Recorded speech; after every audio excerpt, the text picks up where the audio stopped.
এ কোরআন মানবতার মুক্তির সনদ। এ কোরআন গোটা বিশ্বের বিস্ময়কর একটি কিতাব। এই কিতাবের কাছে যারা এসেছে তাদের জীবন আলোয় আলোকিত হয়ে গিয়েছে। এই কিতাব থেকে যারা দূরে সরে গিয়েছে তারা অন্ধকারের মধ্যে পতিত হয়েছে। যে যতই শান্তি প্রতিষ্ঠার কথা বলুক না কেন, যে যাই বলুক না কেন, কোরআন ছাড়া শান্তি আসতে পারে? সবাই বলেন পারে? পারবে না। কোরআন ছাড়া ইকো বন্ধ করে দেবেন, ইকো দেবেন না ভাই আলোচনার সময়। কোরআন ছাড়া শান্তি আসতে পারে না। আজ শেখ কালামের পাক থেকে আলোচনা শোনার জন্য আমরা এখানে বসেছি। আবারও বলছি, কারোর পক্ষেও নয়, বিপক্ষেও নয়, রাজনৈতিক কোনো বক্তব্য আমি দিব না। তবে হ্যাঁ, যে আয়াতটি তেলাওয়াত করেছি, এই আয়াতটি তাফসীর করতে যে যতটুকু এক্সাম্পল, উদাহরণ, যা যা কিছু বলার প্রয়োজন বলবো আমি ইনশাআল্লাহ। কষ্ট হবে আপনাদের? আরো জোরে বলেন হবে? এ কোরআন কার? আমরা কার? এখন কথা শুনব কার? সন্দেহ আছে? আমার সঙ্গে থাকবেন তো ইনশাআল্লাহ? এখন যে টাচ মোবাইল বেরোয়েছে, এই মোবাইল টিপতে টিপতে অন্তত 3টা না বাজলে তো যুব সমাজ ঘুমায় না। আমি মাঝে মাঝে মনের কষ্টে বলে ফেলাই অনেক মাহফিলে, এখান থেকে 15 বছর 20 বছর আগে এই যুবকদের চেহারার দিকে তাকাইলে মনে হতো মালটা কমলা টসটসে আঙ্গুর। কিন্তু এখন এরা ফেসবুক, হোয়াটসঅ্যাপ, ইমো, সোশ্যাল মিডিয়ায় এত বেশি সময় দেয়, মনে হয় যেন এরা কিসমিসে পরিণত হয়ে গেছে। কিসমিস বুঝেন তো? কথা ঠিক না বেটি? এখান থেকে 20 বছর আগে এদের চেহারাগুলো ছিল টসটসে মালটা, কমলা, আঙ্গুর। কিন্তু এখন শুকায়ে দমড়ে মুসকে প্যান্ট একটা পরে তা খালি খুলে খুলে পড়ে। বিশ্বাস করেন, আমরা তো আলোচনা করব এখানে 1 দিন 2 দিন। গোটা বাংলাদেশের 87,000 গ্রাম। ঈশ্বর চাচার সময় ছিল 68,000, এখন একটু বাইরে প্রায় 87,000-এর মতো হয়েছে। 87,000 গ্রাম, অলিতে গলিতে, এই পাড়ায় ওই পাড়ায় তাফসীর মাহফিল হয়। এভারেজে আমি ধরলাম 4 থেকে 5 লাখ।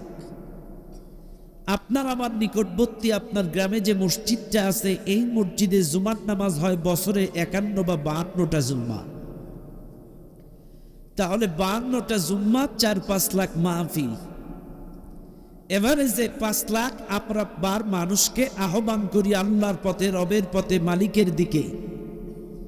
কিন্তু মিস্টার ইবলিস টাচ মোবাইলের মাধ্যমে, ফেসবুকের মাধ্যমে, হোয়াটসঅ্যাপের মাধ্যমে, সোশ্যাল মিডিয়ার মাধ্যমে, ইউটিউবের মাধ্যমে অন্তত দৈনন্দিন কোটি কোটি বার ডাকে যে না আমার দিকে আসো। কোটি কোটি বার আমরা ডাকতেছি আল্লাহর দিকে, কিন্তু শয়তান ডাকতেছে শয়তানের দিকে, জাহান্নামের দিকে। কোটি কোটি বার। কারণ শয়তান অশ্লীলতা, বেহায়াপনা, নগ্নতা পছন্দ করে। আমরা একটা আয়াত ছাড়লে, একটা হাদিস ছাড়লে, একটা তাফসীর ছাড়লে, একটা ইসলামী সঙ্গীত ছাড়লে খুব জোর ভিউ হয় 2000, 3000, লাইক হয় 300, 400, 500। কিন্তু কোনো একটা নগ্ন মেয়ে বেহায়া একটা পোস্ট যদি করে, একটা কিছু যদি ছাড়ে, অন্তত 3,500 কমেন্ট আর কতগুলা ভিউ, এটা ভাষায় বুঝাইতে পারবো না। আমাদের পোস্টগুলো, আমাদের পোস্টগুলো, এগুলো ঠিক মতো চোখ বুলাইয়া দেখে না, কিন্তু চোখ বুলায় ওই জায়গাটায় ঠিক আধা ঘন্টা তাকায়া দেখে। শুনে নাও যুবক, প্রত্যেকটা সেকেন্ডের হিসাব কিন্তু তোমাকে দেওয়া লাগবে। فَمَنْ يَعْمَلْ مِثْقَالَ ذَرَّةٍ خَيْرًا يَرَهُ وَمَنْ يَعْمَلْمِثْقَالَ ذَرَّةٍ شَرًّا يَرَهُ। তুমি বিন্দুমাত্র ভালো কাজ করলেও সেটা তোমাকে দেখানো হবে, বিন্দুমাত্র খারাপ কাজ করলেও সেটা তোমাকে কিয়ামতে দেখানো হবে। যারা পরিমাণ যা করবে, কি মনে করে আমি যা করতেছি এটা কেউ দেখে না? কোথায় কি করি, কার বিরুদ্ধে কি ষড়যন্ত্র করি, কোন জায়গায় কিতে লিপ্ত হই, কেউ জানে না। সব তথ্য আল্লাহ লাগানো ক্যামেরার মধ্যে আছে।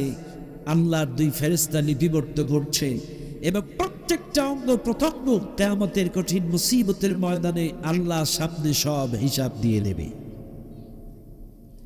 এজন্য আসুন আজ এই কোরআনুল কারীমের মাহফিল, এখান থেকে যত আলোচনা শুনব বাস্তবে আমল করব ইনশাআল্লাহ। আল্লাহ পাক আমাদেরকে শেষ পর্যন্ত থাকার তৌফিক দান করুন, বলেন আমিন। তবে হ্যাঁ, আমাকে ভুল বুঝেন না, আমাদের সমাজে বিভিন্ন কোয়ালিটির, বিভিন্ন সিলসিলার, বিভিন্ন তরিকার, বিভিন্ন পথের মতের তরিকার লোক আছে।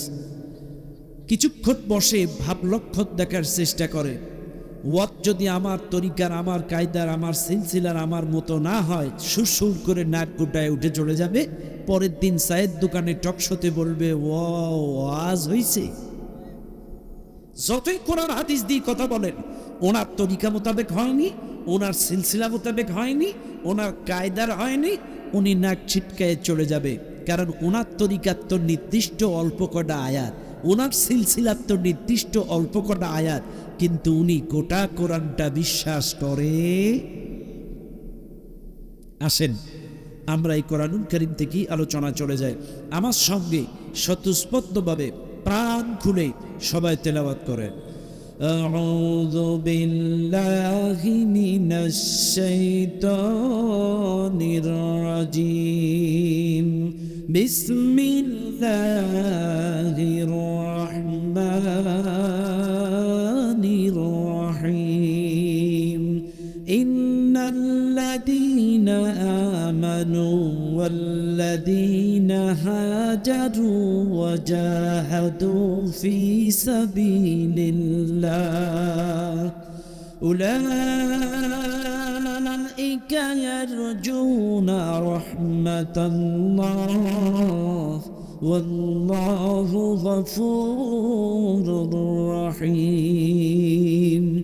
সাদাকাল্লাহুল আযীম। সূরাটির নাম সূরাতুল বাকারা, নাজিল হয়েছে মদিনায়। সূরাটির মোট আয়াত সংখ্যা 286, রুকু সংখ্যা 40, তেলাওয়াত করেছি 218 নম্বর আয়াত। এই সূরাতুল বাকারা কোরআনুল কারীমের মধ্যে সর্ববৃহত্তম একটি সূরা, আড়াই পারা বিশিষ্ট একটি সূরা। এই সূরাটি এত বড় বরকতময়ী ফজিলাতপূর্ণ একটি সূরা, যদি কোনো মানুষ সূরাতুল বাকারা তার বাড়িতে তেলাওয়াত করতে পারে, 3 দিক পর্যন্ত শয়তান ওই বাড়িতে প্রবেশ করতে পারে না। একটু জোরে বলবেন না সুবহানাল্লাহ। 3 দিন পর্যন্ত শয়তান ওই বাড়িতে প্রবেশ করতে পারে না। শুধু তাই নয়, সূরাতুল বাকারার প্রথম 4 আয়াত, আয়াতুল কুরসি, আয়াতুল কুরসির পরের 2 আয়াত, সূরাতুল বাকারার শেষ 3 আয়াত, একত্রিত করে এই 10টি আয়াত যদি কোনো মানুষ তার বাড়িতে তেলাওয়াত করতে পারে, শয়তান ওই দিন ওই রাতে ওই বাড়ির কোনো একটা সদস্যকে কোনো ক্ষতি করতে পারে না। একটু জোরে বলবেন না সুবহানাল্লাহ। আরো জোরে বলেন সুবহানাল্লাহ। যদি শয়তান পূর্ব পরিকল্পিতভাবে আপনার বাড়িতে থেকেও থাকে, সূরাতুল বাকারা তেলাওয়াত শুনলে ও বায়ু ছাড়তে ছাড়তে পালায়। এই সূরাতুল বাকারা তেলাওয়াত করলে তার উপরে আল্লাহর রহমত নাজিল হয়। সূরাতুল বাকারা তেলাওয়াত করলে আল্লাহর ফেরেশতারা এত নিকটে নেমে এসে দোয়া করে,